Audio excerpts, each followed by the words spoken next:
PSA gold star 650 நம்ம Royal Enfield Java இது மாதிரியான வண்டிகளுக்கு போட்டியாக விடப்பட்ட ஒரு கிளாசிக் லுக் இருக்கக்கூடிய ஒரு அழகாக டிசைன் பண்ணப்பட்ட ஒரு வண்டி. கன்று தயாரிக்கிறவன் ஒரு மோட்டார் சைக்கிள் தயாரித்தா அது எந்த அளவுக்கு ஸ்டடியாக இருக்கும் அப்படின்றத இந்த உலகத்துக்கு சொல்லாமல் சொல்லியிருக்காங்க.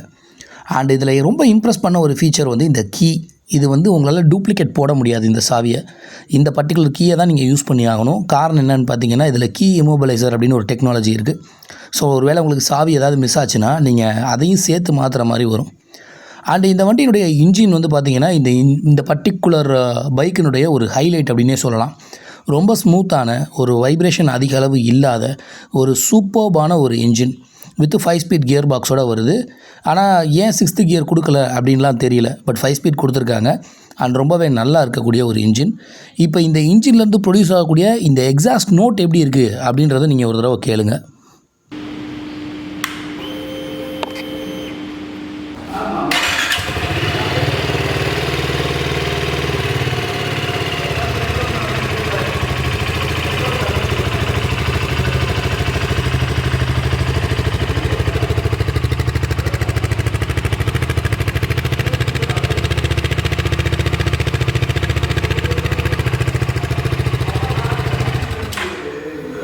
எக்ஸாஸ்ட் நோட்டு சும்மா தரமாக இருக்குல்ல. அதோட கண்டினியூஷனாக பார்த்தீங்கன்னா இந்த வண்டியில் பிரம்போ பிரேக்ஸ் தான் யூஸ் பண்ணியிருக்காங்க. ஸோ ஒரு குவாலிட்டி வைஸாக வந்து பிரம்போ பிரேக்ஸ் எப்படி இருக்கும்னு எல்லா பைக் லவர்ஸ்க்குமே தெரியும். ஸோ ஒரு எக்ஸலண்ட்டான பிரேக்கிங் செட்டப் வந்து கொடுத்துருக்காங்க. அண்டு சீட் ஹைட்டை பொறுத்த வரைக்கும் இது ஒரு லோ சீட் ஹைட் தான். அதனால் ஒரு கம்ஃபர்டபுளான ஒரு அப்ரைட் ரைடிங் ஸ்டாண்ட்ஸை வந்து நம்மளால் ஃபீல் பண்ண முடியுது. ஸோ ஒரு புதுசாக வண்டி ஓட்டுறவங்க கூட இந்த வெஹிக்கிளை வந்து ஓட்ட கிளாசிக் ஜெனரை பொறுத்த வரைக்கும் இது வந்து வெளியிலேருந்து பார்க்கக்கூடிய ஒரு கஸ்டமர் பாயிண்ட் ஆஃப் வியூவில் ஒரு மெக்கானிக்கலி அண்ட் எலக்ட்ரானிக்கலி ரொம்ப சிம்பிளாக இருக்கக்கூடிய ஒரு பைக். ஏன் இப்படி சொல்கிறேன் அப்படின்னா, இந்த ஸ்விட்சஸ்லாம் பார்த்தீங்கன்னா காம்ப்ளிகேட்டடாலாம் எதுவுமே கிடையாது. ஸோ ரைட் ஹேண்டில் பாரில் ஒரு செல்ஃப் ஸ்டார்ட் ஸ்விட்ச்சு, அப்புறம் ஹசார்ட் ஸ்விட்ச்சு, அதுக்கப்புறம் ஒரு கில் ஸ்விட்ச் கொடுத்துருக்காங்க. அண்ட் இன்ஃபர்மேஷன் ஸ்விட்ச் ஒன்று கொடுத்துருக்காங்க. அண்ட் ஆஸ் யூஸ்வல் நம்ம என்பார் வெயிட்ஸ் பேலன்சிங்காக, அப்புறம் நம்ம மேக்ஸிமம் நிறையா கிளாசிக் ரைடர்ஸ்க்கு எல்லாத்துக்குமே பிடிச்ச அந்த ரவுண்ட் டிசைன் இருக்கக்கூடிய மிரர். அண்டு லெஃப்ட் சைடு பார்த்தீங்க அப்படின்னா ஒரு சார்ஜிங் போர்ட் ஒன்று கொடுத்துருக்காங்க. அது நீங்கள் டைப் ஏவும் யூஸ் பண்ணிக்கலாம், அண்டு டைப் சியும் யூஸ் பண்ணிக்கலாம். அது மாதிரியான ஒரு சார்ஜிங் போர்ட் ஒன்று கொடுத்துருக்காங்க. ஸோ இதுக்கு அடுத்து வந்து லெஃப்ட் சைடு மவுண்ட்டில் வந்து பார்த்திங்கன்னா உங்களுக்கு பாஸ் ஸ்விட்ச்சு, அப்புறம் ஹை பீம், லோ பீம், அப்புறம் இண்டிகேட்டர் அண்டு ஜஸ்ட் ஹார்ன். இதை தவிர பெருசாக ஒன்றும் இல்லை அப்படின்றதுனால நம்ம ரைடருக்கு வந்து ஆப்ரேட் பண்ணும்போது ரொம்ப ஈஸியாக இருக்கும். அண்டு கீ ஆஃப் பண்ணிவிட்டு ஆன் பண்ணிங்கன்னா நார்மலாக மற்ற பைக்ஸில் வர்ற மாதிரி இல்லாமல் இது ரிவர்ஸில் இருக்கிற மாதிரியான மீட்டர்ஸ் வந்து செட் பண்ணியிருக்காங்க. ஸோ அதில் வந்து பார்த்திங்கன்னா உங்களுக்கு ஒரு பக்கம் வந்து ஆர்பிஎம் மீட்டரும் அண்டு இன்னொரு பக்கம் வந்து பார்த்திங்க அப்படின்னா உங்களுக்கு ஸ்பீடோ மீட்டரும் கொடுத்துருக்காங்க. இதில் ட்ரிப் ஏ, ட்ரிப் பி, அப்புறம் வந்து உங்களோட ஓடோமீட்டர் ரீடிங்ஸ், இது மூணையுமே நீங்கள் அந்த ரைட் ஹேண்டில் பாரில் இருந்த இன்ஜின் ஸ்விட்சை வந்து ப்ரெஸ் பண்ணி உங்களால் சேஞ்ச் பண்ணி பார்த்துக்க முடியும். அப்புறம் உங்களுக்கு அந்த ஆர்பிஎம் மீட்டர்லேயே மேலே ஃபியூயல் கேஜ் வந்து கொடுத்துருக்காங்க. அதுக்கு டாப்பில் சின்னதாக ஒரு மீட்டர், இது ஜஸ்ட் ஒரு இண்டிகேஷன் மீட்டர் மட்டும்.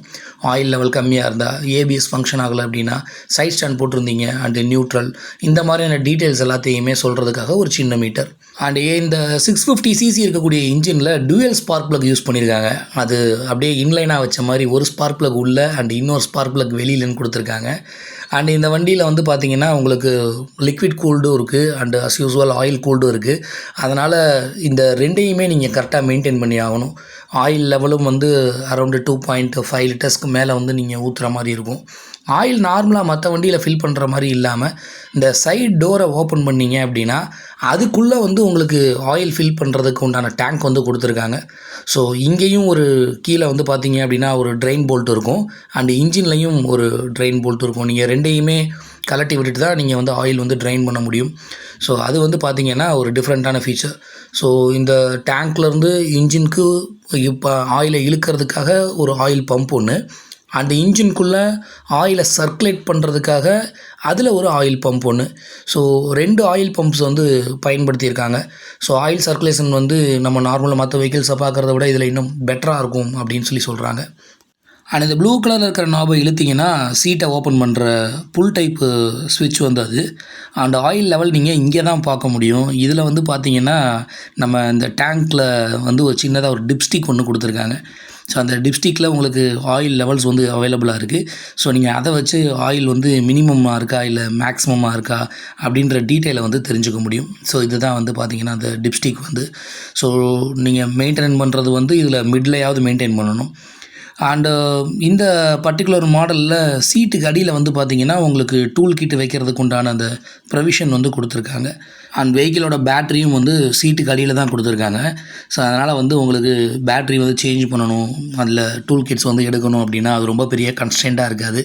அண்ட் ரொம்ப ஸ்டர்டியாக நல்லாவே வெயிட் தாங்கக்கூடிய ஒரு ஷாக் அப்சர்பர்ஸ் வந்து பயன்படுத்தியிருக்காங்க. உங்களுக்கு வந்து லாங் டிரைவ் அடிக்கிறதுக்கு இந்த ஷாக் அப்சர்பர்ஸ் வந்து மோர் தென் எனஃப் அப்படின்னு சொல்கிற அளவுக்கு நல்லா இருக்குது.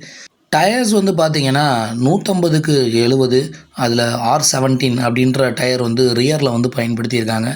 அண்டு இது வந்து பார்த்திங்கன்னா ஒரு டியூப் டயர். ஸோ இதில் ஒரு பெரிய ப்ராப்ளம் என்னென்னா இது ஒரு ஸ்போக்ஸ் வீல் அப்படின்றதுனால மேபி உங்களுக்கு எங்கேயாவது பஞ்சர் இஷ்யூஸ் வர்றதுக்கான சான்சஸ் வந்து இருக்குது. அண்டு ஃப்ரண்ட்லேயும் வந்து பார்த்திங்க அப்படின்னா 100க்கு 90 18 வந்து பயன்படுத்தியிருக்காங்க. அண்டு எலக்ட்ரிக்கல்ஸை பொறுத்த வரைக்கும் ரொம்ப சிம்பிளாக இருக்கக்கூடிய அந்த ரவுண்டெயில் லைட்ஸ் வந்து பயன்படுத்தியிருக்காங்க. ஸோ ஹெட்லாம்புக்கும் சரி, அதே மாதிரி ரவுண்டெயில் இண்டிகேட்டர்ஸ் தான் வந்து பயன்படுத்தியிருக்காங்க. ஸோ லுக் வைஸாக பார்க்குறதுக்கு ரொம்ப ஆவசமாக இருக்குது. அண்ட் அதே மாதிரி பின்னாடி டெயிலை பொறுத்த வரைக்கும் பார்த்திங்க அப்படின்னா உங்களுக்கு வந்து டெயில் வந்து லாஸ்ட் பாட்டம் வரைக்கும் கவர் ஆகிற மாதிரி கொடுத்துருக்காங்க. ஸோ உங்களுக்கு இந்த சேரடிக்குங்கிற மாதிரியான கம்ப்ளைண்ட்ஸ் எல்லாம் வராது. அண்ட் நம்ம ஏற்கனவே சொன்ன மாதிரி லிக்விட் கூல்டு இன்ஜின் வந்து பயன்படுத்தி இருக்கிறதுனால and even though single cylinder 650cc இருந்தால் கூட liquid cooled plus oil cooled use பண்ணியிருக்கிறதுனால பெரிய லெவலில் ஹீட்டிங் இஷ்யூ இல்லை அண்டு ஷார்ட் ரைடிங்ஸை பொறுத்த வரைக்கும்.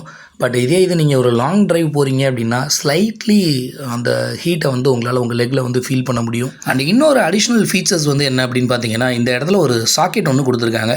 இப்போ உங்களுக்கு ஏதாவது ஒரு எமர்ஜென்சி இந்த 12 வோல்ட் சாக்கெட் தேவைப்படுது, ஏதாவது ஒரு பொருளை வந்து நீங்கள் எக்ஸ்டர்னலாக யூஸ் பண்ணணும் அப்படின்னா இதில் இருந்து நீங்கள் லைன் எடுத்து யூஸ் பண்ணிக்கலாம். அதுக்கான ஒரு ப்ரொவிஷன் வந்து கொடுத்துருக்காங்க. ஓவராலாக பார்க்கும்போது ஒரு 650cc க்ரூசர் பைக் 4 வேரியன்ட்ஸ் 6 கலர்ஸில் வருது. அண்டு இந்த 650cc இன்ஜின் வந்து ஒரு 45.6 bhp maximum power, 55 newton metre அளவுக்கு மேக்ஸிமம் டார்க்கை வந்து வெளியிடுது. 12 லிட்டர்ஸ் வந்து ஃபியூல் டேங்க் கெப்பாசிட்டி வந்து சொல்கிறாங்க. அண்டு இந்த டிசைன் வந்து அஸ் யூஸ்வல் சப்ஜெக்டிவ் அது நீங்கள் உங்களுக்கு பிடிச்சிருக்கா இல்லைன்றதை கமெண்ட்டில் சொல்லுங்கள். இந்த வீடியோ இப்போ நம்ம எங்கே எடுத்துகிட்ருக்கோம் அப்படின்னு பார்த்தீங்கன்னா நம்ம திண்டுக்கல்லில் டிமார்ட்டுக்கு பக்கத்தில் இருக்கக்கூடிய எலைட் மோட்டார்ஸ் அப்படின்ற அவங்க தான் ஜாவா, எஸ்டி, அப்புறம் பிஎஸ்ஏ இது எல்லாத்துக்குமே டீலர் அவங்க. ஸோ அங்கே தான் வந்து நம்ம இந்த வீடியோ பதிவை வந்து எடுத்துகிட்ருக்கோம். இன்கேஸ் உங்களுக்கு இந்த பிஎஸ்ஏ கோல்டு ஸ்டார் வாங்கணும் அப்படின்னு நீங்கள் நினச்சிங்க அப்படின்னா நான் ஸ்க்ரீனில் வந்து அந்த சேல்ஸ் பர்சனோட காண்டாக்ட் நம்பர் வந்து உங்களுக்கு கொடுக்குறேன். ஸோ நீங்கள் தாராளமாக அவங்க காண்டாக்ட் பண்ணி வாங்கிக்கலாம். இல்லை அப்படின்னா நீங்கள் ஷோரூம்க்கே டேரெக்டாக போய் விசிட் பண்ணியும் வாங்கிக்கலாம். இப்போ இந்த நியூ இயர் ஆஃபராக அவங்க வந்து 5 litre petrol and helmets and இது இல்லாமல் சில ஆஃபர்ஸும் வச்சுருக்காங்க. ஸோ நீங்கள் நேராக போய் கேட்டிங்கன்னா ரொம்ப டீட்டெயில்டாக உங்களுக்கு வந்து எக்ஸ்பிளைன் பண்ணுவாங்க. அண்ட் எவ்வளோ நேரம் உங்களோட பொன்னான நேரத்தை ஒதுக்கி இந்த வீடியோவை பார்த்தவங்க எல்லாருக்குமே நன்றி, வணக்கம். மறக்காமல் வீடியோவுக்கு LSC தட்டி விட்டு போங்க.